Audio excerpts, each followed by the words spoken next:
Narito ang 5 bagay na pagkakaiba ng MCGI at INC.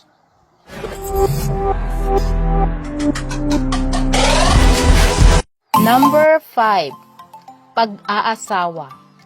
Sa MCGI, pwede kahit hindi kaanib sa iglesia ang iyong mapapangasawa, basta't may kakayahan ka lang na mag-asawa. Ngunit kabaliktaran naman ito sa INC.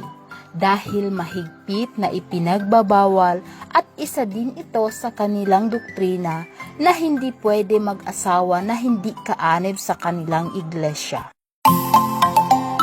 Number 4. Pananamit. Sa INC, kailangang nakapalda ang mga kababaihan nila kapag dadalo ng pagkakatipon, habang naka-formal attire naman ang kanilang mga kalalakihan. Pero kapag nasa labas na ng kanilang kapilya, ay pwede na kahit ano ang isuot. Kabaliktaran naman ito sa mga taga-MCGI. Dahil dadalo o nasa labas ka man ng kapilya, ay kinakailangang mapapanatili pa rin ang kahinhinan sa pananamit, lalo na sa mga kababaihan. Gayon din naman sa mga kalalakihan.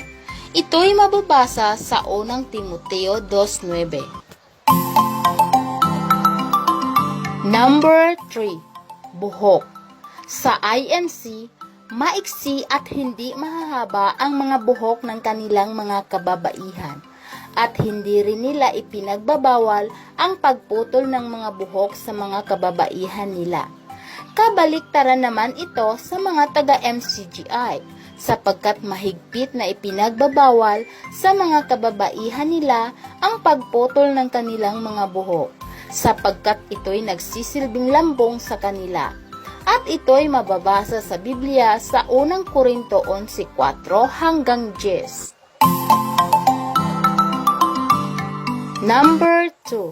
Ang pagbabalik ni Kristo. Sa pagbabalik ni Kristo, naniniwala ang mga INC o Iglesia ni Kristo na sila lamang ang maliligtas sa pagbabalik ni Kristo. At wala na rawng pag-asa ang nasa labas ng kanilang iglesia. Ngunit ang MCGI o Members Church of God International ay naniniwala naman na sa pagbabalik ni Kristo o pagparito niyang muli ay lahat tayo ay mayroong pag-asang maligtas, kaanib ka man sa iglesia o hindi. Number 1. Kapilya.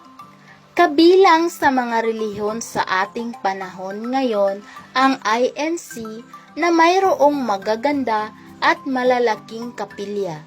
Ngunit kabaliktaran naman ito sa MCGI dahil kadalasan ng kanilang bahay-sambahan o lokal o kapilya ay inuupahan lamang nila, maliban na lamang sa kanilang malaking chapel na matatagpuan sa Apalit, Pampanga, sapagkat priority nilang magkaroon ng maraming satellite. Sa katunayan nga, ang MCGI ang kauna-unahang relihiyon na nangangaral sa pamamagitan ng internet. Ano ang masasabi nyo dito?